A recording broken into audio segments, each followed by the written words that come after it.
8:14 is your time. We've all heard that Boston is threatened by rising seas, but the city's facing another phenomenon that is expected to make flooding even worse. Meteorologist Vicki Graff explains Boston is also sinking.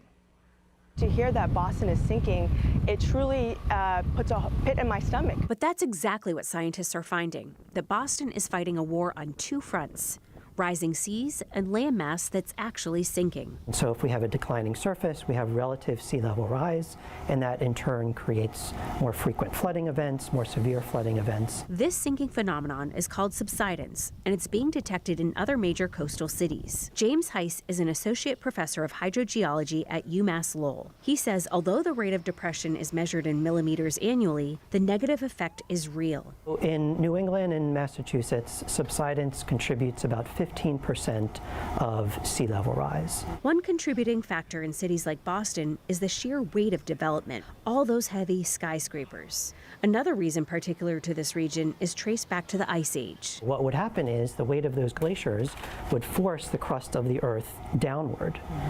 And along the perimeter of those glaciers, the land surface would actually rise up. What we're having occurring is the land surface is now rising where the glaciers once were, and along the periphery, the land surface is now subsiding. Sinking is about the last thing Boston needs. The sea level has risen 8 inches since 1950, and it's expected to swell another 6 inches over the next 15 years. In some areas, it can lead to structural issues with building foundations.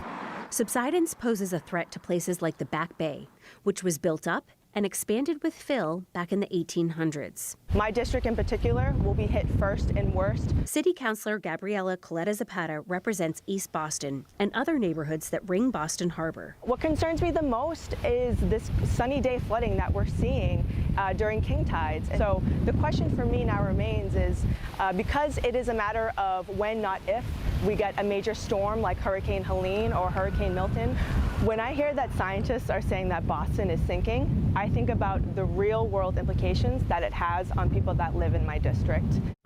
Coletta Zapata says this issue is on the minds of city officials as they discuss climate change initiatives, as they believe the threat to citizens along Boston's 47 miles of coastline is very real. These are people's homes. So what does it mean when thousands of people have to be displaced or businesses have to move because the flooding just becomes overwhelming? Boston, San Francisco, and New Orleans were identified as among the cities facing the worst threat from subsidence. City Councilor Coletta Zapata told us the biggest challenge for Boston will be figuring out how to pay to fortify the city's coastline. Meteorologist Vicki Graff for your local station, Boston 25 News.